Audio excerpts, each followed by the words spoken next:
Before getting into what is kosher, the bigger question is, why do people keep it? And there's no one answer.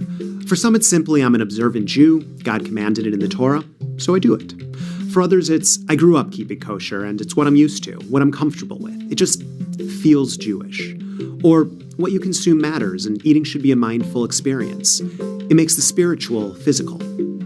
Or even it makes me part of something bigger, my Jewish community. When bringing food into the home of someone who keeps kosher, it's important to be respectful of their food restrictions. It's best to stick with fresh fruits or vegetables or packaged foods that have kosher symbols on them. More on this later.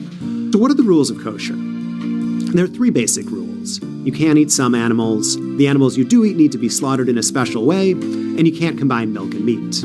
Let's break that down. What animals can't you eat? Famously, of course, pork and shrimp and shellfish, but the Torah has a long list of animals, calling some of them clean and some of them unclean. You are what you eat. Pigs, they're out, cows, they're in, chickens, ducks, turkeys, salmon, tuna, also in.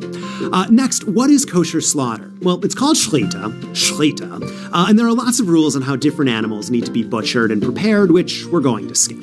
What's important to know is that because meat needs to be prepared in a special way, there's a labeling system. Certifying agencies, famously the OU, put their labels, their hechshers, on foods. If there's a hechsher on it, the meat, or any packaged food, is certified kosher.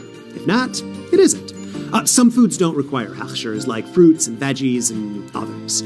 Most food in a grocery store is not kosher. You may have to hunt around a bit for some products, or even go to a separate store to find things like kosher meat and wine. Finally, not combining milk and meat.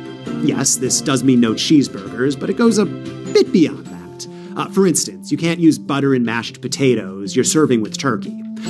Separating milk and meat is taken so seriously that some people wait an hour or 3 or even 6 between eating the two.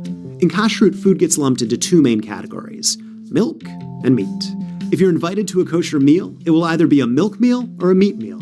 A meal that has dairy or one that has meat. Not both. This is why kosher restaurants are either dairy restaurants or meat restaurants. Kosher kitchens at home generally have 2 sets of everything: dishes, pans, and sometimes, yes, even the kitchen sink. Food that's neither milk nor meat is called parv, and you can have that food with everything. Yay! These rules for kosher originally came from the Torah, which is sparse about the specifics. All the Torah says about milk and meat, for instance, is you shall not boil a kid in the milk of its mother, which some believe was in response to an ancient pagan ritual where they did that. Like most Jewish commandments, mitzvot, the rest of the rules of kosher come from thousands of years of tradition, where people asked, what's the deeper meaning of this passage? So the 3 basic kosher laws got extrapolated and evolved into the consensus Jews have today. That, by the way, is still evolving. For instance, one of the debates right now is whether to include ethical labor practices inside the kosher conversation. Kosher standards vary by community.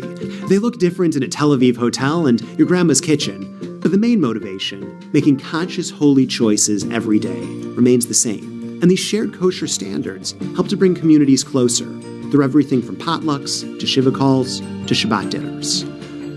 If you're exploring Judaism, it's worth trying kosher out. Maybe try it on for a week and see how it feels. Your best bet is hanging out with a friend or Jewish teacher who keeps kosher, and have some fun cooking parties. There's a bit of a learning curve, and if you didn't grow up with it, you're going to want more than a YouTube video.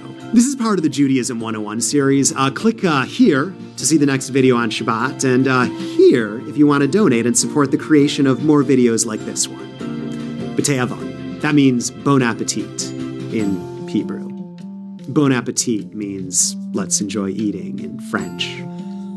That's beside the point. Have you donated yet?